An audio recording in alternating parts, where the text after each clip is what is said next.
আসসালামু আলাইকুম প্রিয় নবম দশম শ্রেণী শিক্ষার্থীরা, শহীদুল স্যারের ক্লাসে সবাইকে স্বাগতম।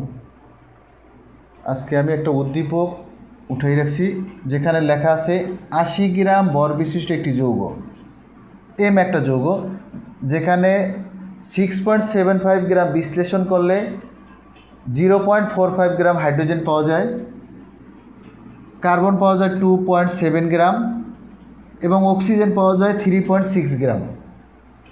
প্রশ্ন হলো যৌগটির শতকরা সংযুক্তি নির্ণয় করো।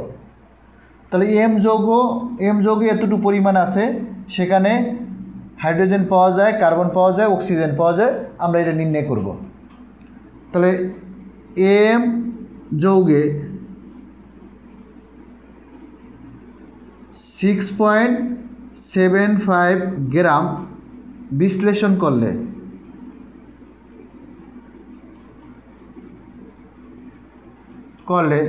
হাইড্রোজেন পাওয়া যায়।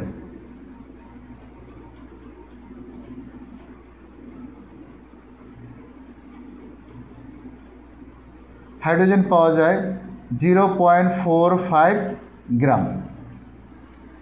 অতএব এম যৌগটাকে বিশ্লেষণ করলে 1 গ্রাম বিশ্লেষণ করলে আমরা হাইড্রোজেন পাবো 0.45 ডিভাইডেড বাই 6.75 গ্রাম। তাহলে 100 গ্রাম বিশ্লেষণ করলে আমরা কত পাবো? প্রত্যেকটা যৌগ জানি আমি 100 গ্রাম। তাহলে 100 গ্রাম বিশ্লেষণ করলে পাওয়া যাবে 0.45 ইন্টু 100 বাই 6.75 গ্রাম। আমরা একটু ক্যালকুলেটর দিয়ে হিসাব করলে 4.5 ইন্টু 100, 4.5 ইন্টু 100 ডিভাইডেড বাই 6.75 ভাগ করলে হয় 6.6767 গ্রাম। এটা পেলাম আমরা হাইড্রোজেন। একইভাবে আমরা যদি লিখি যে এত 100 গ্রাম বিশ্লেষণ করলে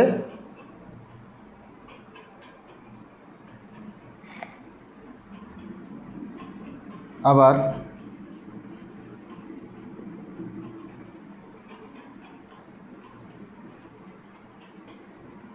6.75 গ্রাম বিশ্লেষণ করলে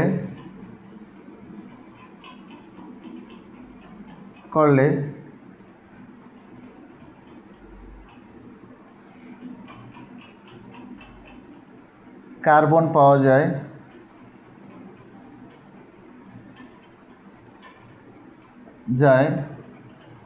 2.7 গ্রাম।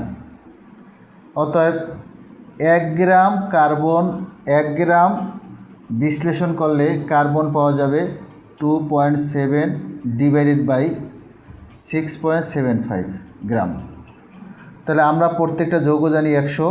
তাহলে 100 গ্রাম বিশ্লেষণ করলে কার্বন পাওয়া যাবে 2.7 divided by into 100 divided by 6.75 gram. আমরা 2.75 গ্রামের সাথে যদি আমরা 7 গ্রামের সাথে 100 যোগ করি, গুণ করি, 6.75 দ্বারা ভাগ করি, তাহলে আমাদের দাঁড়ায়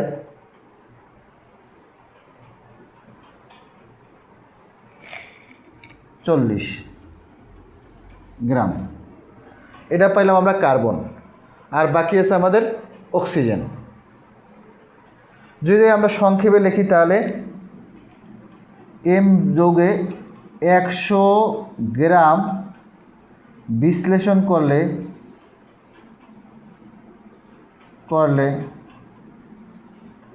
অক্সিজেন পাওয়া যায় সমান 3.6 ইন্টু 100 ডিভাইডেড বাই 6.75 গ্রাম। আমরা যদি 3.6 এর সাথে 100 গুণ করি, 6.75 দ্বারা ভাগ করি, তাহলে আমাদের দাঁড়ায় 53.33 53.33 গ্রাম। 53.33 গ্রাম। তাহলে আমরা এখন মৌলের শতকরা সংযুক্তি এভাবে লিখি,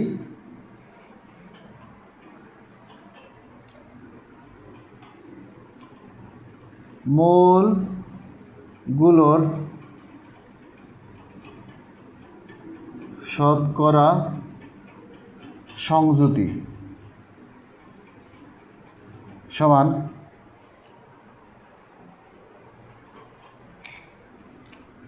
সংযুতি হাইড্রোজেন সমান 6.67%, এই যে এইটা। এরপরে কার্বন সমান 40% ও অক্সিজেন সমান 53.33%। এই হলো যৌগর ভিতরে যে মৌলগুলো আছে তার শতকরা সংযুক্তি। ঘয়ের প্রশ্ন হলো যৌগের শতকরা সংযুক্তি থেকে স্থূল সংকেত আণবিক সংকেত বের করা।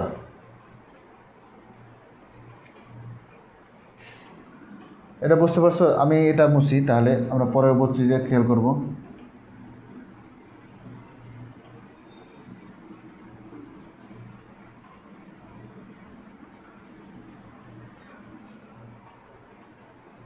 যৌগের স্থূল সংকেত আণবিক সংকেত নির্ণয় করতে অবশ্যই তোমার প্রত্যেকটা মৌলের শতকরা সংযুক্তি জানতে হবে।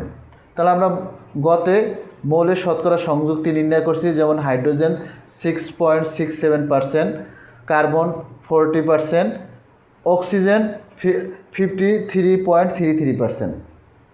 এখন আমরা লিখব ঘ নাম্বারটা করব।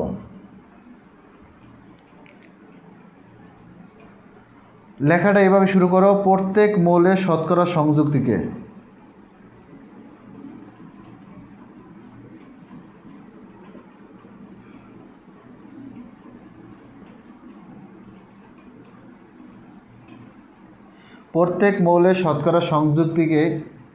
নিজ নিজ আপেক্ষিক পারমাণবিক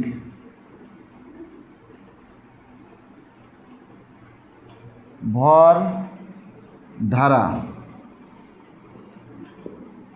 ভাগ করে পাই। এটা দিয়ে তুমি শুরু করবা।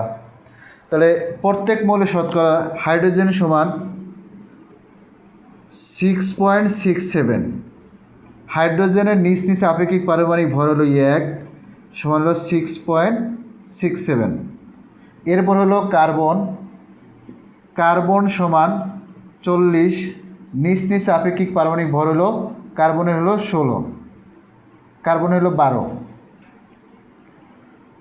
ভাগ করলে আসে 3.33। অক্সিজেন যদি নির্ণয় করি, তাহলে অক্সিজেনের শতকরা সংযুক্তি ডিভাইডেড বাই আপেক্ষিক পারমাণবিক ভর, ভাগ করলে আসে 3.33।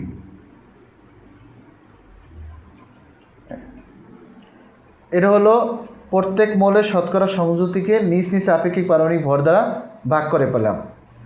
এখন আমরা লিখব প্রাপ্ত ভাগফলগুলোকে সর্বনিম্ন ভাগফল দ্বারা ভাগ করে পাই। প্রাপ্ত ভাগফলগুলোকে সর্বনিম্ন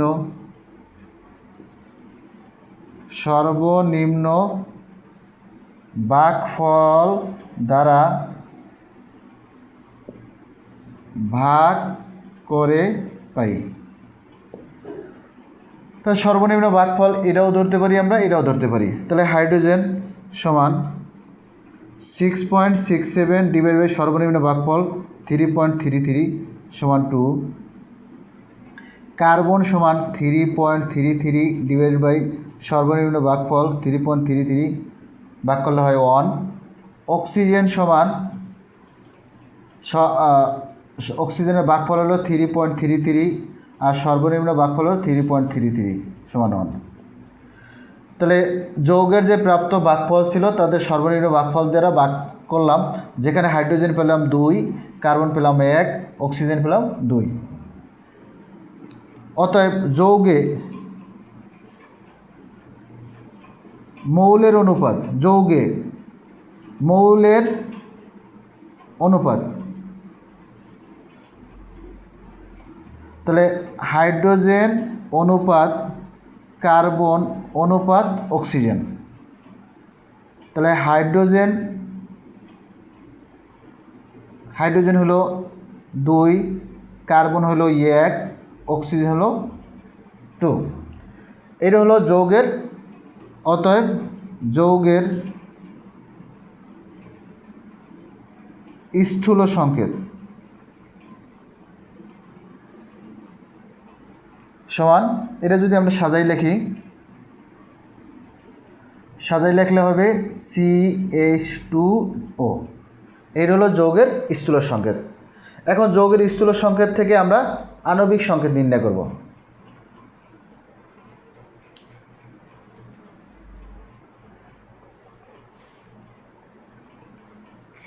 আমরা জানি যৌগটির আণবিক ভর ছিল 180। এখন আমরা 180 এবং স্থূল সংকেত ব্যবহার করে যৌগের আণবিক সংকেত নির্ণয় করব। তাহলে আমরা লিখতে পারি, আমরা জানি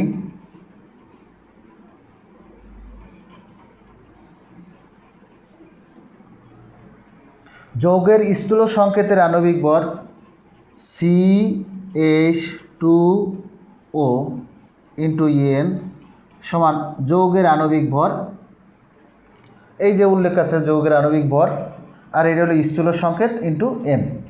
যদি আমরা স্থূল সংকেতের আণবিক ভর নির্ণয় করি, তাহলে কার্বন হলো 12 যোগ হাইড্রোজেন 1 ইন্টু হাইড্রোজেন 2, অক্সিজেন হলো 16 ইন্টু N সমান 180। বা কার্বন 12 সাথে যদি আমি 2 যোগ করি তাহলে 14 সাথে 16 যোগ করলে হবে 30, তাই 30 ইন্টু N সমান 180।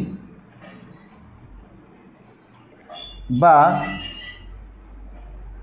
N সমান 180/30 সমান 3×6=18। তাহলে N এর মান হয় 6। তাই এখন আমরা লিখতে পারি, অতএব যৌগের আণবিক সংকেত সমান স্থূল সংকেত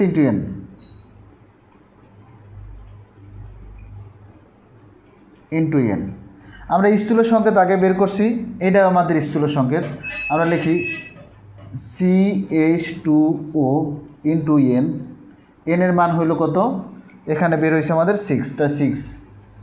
তাই 6 দ্বারা যদি সিরে গুণ করি তাই C6, এই সিরে যদি গুণ করি 6 ডাবল হলো 12, অক্সিজেনের সাথে গুণ করলে হয় 6। তাহলে যৌগটার আণবিক সংকেত হলো C6H12O6, যে যৌগটার নাম হলো গ্লুকোজ। ধন্যবাদ। আমার চ্যানেলে নতুন হয়ে থাকলে অবশ্যই সাবস্ক্রাইব করে দেবা, পাশে থাকবা ইনশাআল্লাহ।